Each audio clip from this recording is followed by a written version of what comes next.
Muito bem, amigos e amigas do Economia e Desenvolvimento. Neste bloco, nós estamos recebendo o Vilmar Govinatsky, um grande empresário, consultor empresarial, famoso aqui no Rio Grande do Sul e no Brasil, Dr. Carlos Biderman. Biderman, além de tudo, presidente do Conselho Deliberativo do nosso Grêmio Futebol Porto Alegrense, né? Ninguém é perfeito, né? E aí, Biderman, obrigado pela tua presença aqui. Desculpa, tem uns caras que estão sempre fora da curva, né? Isso acontece, é normal. É bom que a exceção é só essa, né? Aqui é 2-1, tá certo? 2-1. Tem minoria, tem que falar mais alto. 2-1. E aí, Biderman, prazer em tê-lo aqui. Obrigado, Silvio, obrigado pelo convite, prazer estar aqui com vocês. É evidente, né, que nós vamos falar com o Dr. Biderman sobre essas questões aí envolvendo esse mal do século praticamente, mas pela sua experiência, Dr. Carlos Biderman, na área empresarial, nós tivemos, como somos mais ou menos contemporâneos, nós vivemos várias crises, né, da economia nacional, economia internacional. Como é que o senhor está vendo a administração desse evento coronavírus no Brasil? Olha, Silvio, isso é uma provocação, né? É uma provocação, vamos dizer assim, não posso fugir à resposta, com muita preocupação, né, Silvio? Porque, enfim, as informações e as orientações são muito controversas. Ninguém sabe exatamente, até agora, nós já começou, sei lá, no final do ano passado na China, começou no Brasil, de fato, em meados de março, quando eclodiu, vamos dizer assim, a grande preocupação com a pandemia, mas de lá para cá, já se faz aí quase mais de 2 meses que nós estamos vivendo essa situação no Brasil e a gente não tem claramente ainda as indicações de o que está certo e o que está errado, né? Então, é muito difícil dar uma opinião, né, especialmente olhando de fora e lendo uma série de informações, né? O pessoal tem usado muito dados ditos como científicos para tomar uma posição ou outra, mas a gente vê a controvérsia que existem, né? Até o próprio isolamento, né, que é tão falado, o benefício de achatamento da curva, mas vai olhar Nova York e as estatísticas dizem que 80% das pessoas infectadas estavam dentro de casa em isolamento. Assim, poxa, então o isolamento é bom ou é ruim? Não se sabe, né? O nosso governador de São Paulo vai e estabelece o rodízio de placas. Aí as pessoas, em vez de ir de carro, que seria muito mais seguro, vão de ônibus para o trabalho. Então é muito pior. Então é muito pior. Então, acho que o problema disso, se o pior para mim, é o poder que se deu, vamos dizer assim, totalmente incorreto, inadequado aos governantes de tomar as decisões que estão tomando. Culpa do Supremo Tribunal Federal. Não sei se do Supremo Tribunal Federal, mas tirou o poder do presidente. Mas a Constituição estabelece, né, que num caso desses de calamidade pública, os governadores e prefeitos e governantes de maneira geral passam a ter poderes muito acima do que eles teriam normalmente. Então, o poder de fechar, abrir, eu mando, eu abro, eu fecho, eu defino o que é essencial.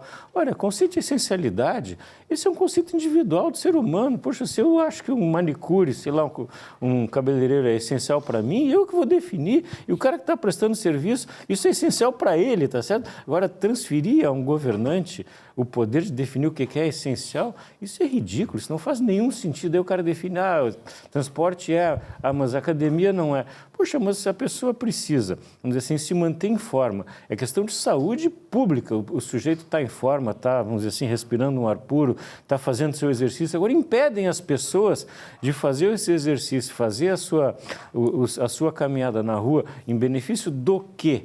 De uma incerteza, vamos dizer assim, vamos dizer assim, ficar em casa cujos benefícios não se sabe bem quais são, então tu está causando um dano certo por um benefício incerto.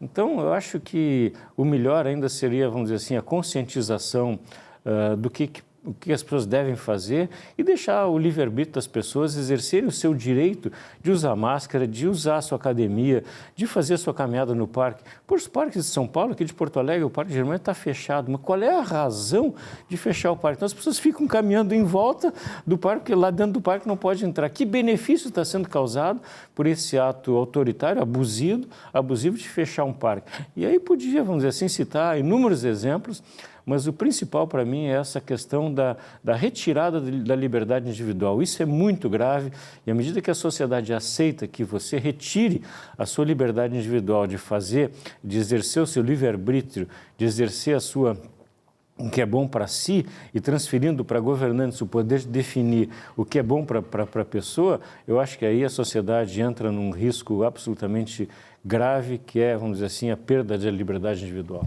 Biderman, nessa dicotomia, preservação da saúde, preservação da economia, também há muitas incertezas, é óbvio, não é? Então, há analistas que estão dizendo, usando letras de alfabeto, para tentar fazer prognósticos do que vai acontecer com a economia. Tipo, a economia vai ter um comportamento em V, desce e sobe na mesma situação de linearidade. Outros dizem, não, vai ser em W, porque ela vai descer, vai subir um pouquinho, tem uma ressaca, desce de novo, e aí então retoma o crescimento. Outros dizem, não, vai ser em U desce, fica um pouquinho lá embaixo, depois sobe. Outros falam que é o pior cenário em L, desce, fica lá embaixo, até que não sei quando, né, e tal. Qual é a tua percepção disso aí, Biderman? Olha, é muito difícil, de novo, fazer qualquer previsão, né? Tem gente falando no símbolo da Nike, né? Desculpa pela propaganda, que é o swoosh, né? Que ela cai rapidamente, depois tem uma leve subida, muito lenta e gradual. Talvez esse seja o cenário mais possível ou provável. A grande verdade é a seguinte, eu acho que não há como fazer uma previsão para a economia como um todo. Se a gente analisar setores, nós vamos ter diferenças muito importantes na retomada para os diversos setores. Quer dizer, o óbvio, né? Quer dizer, olhar o setor, vamos dizer assim, hoteleiro, as empresas de aviação, as pessoas vão ter muito menos propensão a viajar, muito menos propensão a usar hotéis, seja por trabalho, muito menos a lazer, por um período muito longo, né? Até a retomada da confiança vai ser um período muito longo. Então, essa indústria vai sofrer durante muito tempo, não sei quanto, é difícil prever, mas, enfim, acho que isso vai ser, e até vai ter uma mudança de cultura nesse aspecto, porque a utilização vamos dizer assim, das tecnologias no exercício das reuniões, eu tenho feito diariamente usando diversas tecnologias, eu acho que isso tem funcionado tão bem que vai a propensão para as empresas a, vamos dizer assim, a usarem a viagem, as reuniões, enfim, presenciais, isso deve cair substancialmente, pelo menos por algum tempo. Então, eu acho que essa vai ser uma mudança importante. Então, esse setor vai sofrer muito. Agora, outros setores, como bens de consumo, alimentos e tal, eu acho que a tendência é uma retomada um pouco mais rápida. Agora, tudo isso vai depender do poder aquisitivo da população. Como se afetou a sociedade como um todo, e todos, ou praticamente todos, a não ser os cidadãos de primeira classe, estão perdendo, vamos dizer assim, poder aquisitivo, então a condição de recompra, de começar a comprar novamente, mesmo nos bens de consumo, me contradizendo um pouco, como alimentação, enfim, e outros, e bens duráveis, isso vai levar também um pouco mais de tempo, porque as pessoas vão ser mais seletivas, porque não vão ter dinheiro, tá certo? A quantidade de desempregados vai crescer, está crescendo absurdamente, o Brasil vai bater recorde de desemprego, sem dúvida nenhuma. Então, esse dano certo que está sendo causado para a sociedade e para os indivíduos do mundo todo, especialmente do Brasil, esse é o dano certo. O benefício é incerto pelo isolamento, mas o dano é certo. Então, essa retomada vai ser muito lenta e vai depender muito dos setores. Acho que falei rapidamente em bens duráveis, né? Acho que automóveis vai levar muito tempo para as pessoas retomarem um processo de aquisição de automóveis, especialmente novos. O usado tende a girar mais rapidamente.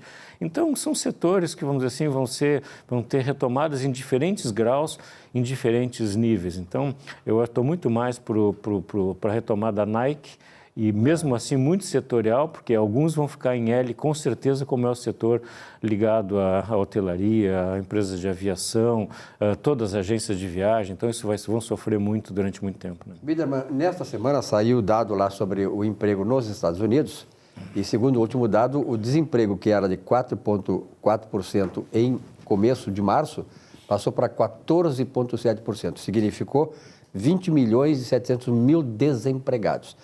Evidentemente que os americanos talvez tenham dados mais confiáveis do ponto de vista de estimativas e tal, essas coisas todas. Mas qual é a estimativa de vocês, empresários, assim, se existe já um quadro de elevação do nível de desemprego no Brasil, que antes da pandemia era de 12%, mais ou menos, e se estima que seja superior a 20%. Só lembrando que na Grande Depressão de 1929, o auge do desemprego nos Estados Unidos chegou em 1933. Depois do plano do Roosevelt e tal, né? Mas, de qualquer maneira, eram 26,8% de desempregados sobre a força de trabalho americana naquela época. Existe, concretamente, para o Brasil, uma previsão do nível de desemprego pós-pandemia? Não existe, Silvio, eu não conheço, acho que seria leviano fazer qualquer estimativa. O fato é que vai ser absurdamente alta. Ainda esses dias eu participo de um grupo de presidentes de empresas, onde foi feita uma pesquisa dessas empresas, quem iria demitir, quem não iria demitir. E cerca de 50% dos empresários respondeu que não iriam demitir. E essa pesquisa foi submetida a um professor brasileiro em Harvard, que fez uma pequena discussão sobre o que a gente está falando agora, da retomada e tal, isso já faz uns 15, 20 dias. E ele foi apresentada a pesquisa a esse professor de Harvard, um brasileiro que está lá. Ele disse, olha, esses 50% que dizem que não vão demitir estão absolutamente equivocados, não estão entendendo o tamanho da crise, porque eu não acredito, não conheço empresa que não tenha que fazer uma redução no seu quadro de pessoas. Então, acho que qualquer estimativa que se faça em termos de desemprego pode ser muito otimista, porque eu acho que a tendência vai ser muito maior do que realmente está se falando. E especialmente, Silvio, naquele emprego informal, onde já começou, onde já está muito forte esse desemprego. Então, o desemprego formal, ele tende a atingir níveis como nunca na história desse país, mas no emprego informal já é gravíssima a situação. Então, o dano na economia brasileira, o dano nas famílias... É devastador, né? É devastador. Então, realmente, a gente não tem ainda a dimensão de quão grave é essa situação que o Brasil e o mundo vai ter que passar nos próximos meses aí pela parada da economia como um todo. Bom, essa pergunta que eu vou fazer agora também é do Vilmar aqui. Desculpa, Vilmar, porque o Vilmar, colorado como é, também quer saber qual é a tua impressão como presidente do Conselho Deliberativo do Grêmio, essa questão de volta do futebol ou não. Quando é que vamos voltar ao estádio? Nós vamos voltar, os jogadores vão voltar. Ninguém sabe, né, Vilmar? Há uma discussão sobre a volta do Campeonato Gaúcho, que seria a primeira competição que seria mais viável de ser concluída em meados de junho, talvez julho. Não sei, eu acho que vai depender muito da identificação de casos dentro dos próprios atletas e das famílias dos atletas. À medida que forem identificados casos de vírus nesse grupo, a tendência é retardar um pouco mais o início das competições. Então, a única certeza que se tem é que vai se buscar toda a segurança para evitar que o futebol seja um elemento, vamos dizer assim, como tem uma repercussão muito grande, então o cuidado tem que ser ainda redobrado em termos das pessoas ligadas ao futebol. Então, acho que vai demorar um pouco mais. A grande certeza que se tem é que o futebol vai mudar, né? Então, as relações dos clubes com os seus atletas, com a sociedade como um todo, vai mudar. Eu não acredito que possa se ter retorno a competições nacionais ou até uma Libertadores ainda esse ano, vai ser muito difícil que isso possa acontecer. Então, a queda de arrecadação dos clubes vai ser dramática. O Grêmio ainda está numa posição, vamos dizer assim, menos dramática que a grande maioria dos clubes brasileiros, mas também vai sofrer, está sofrendo e vai sofrer demais com isso.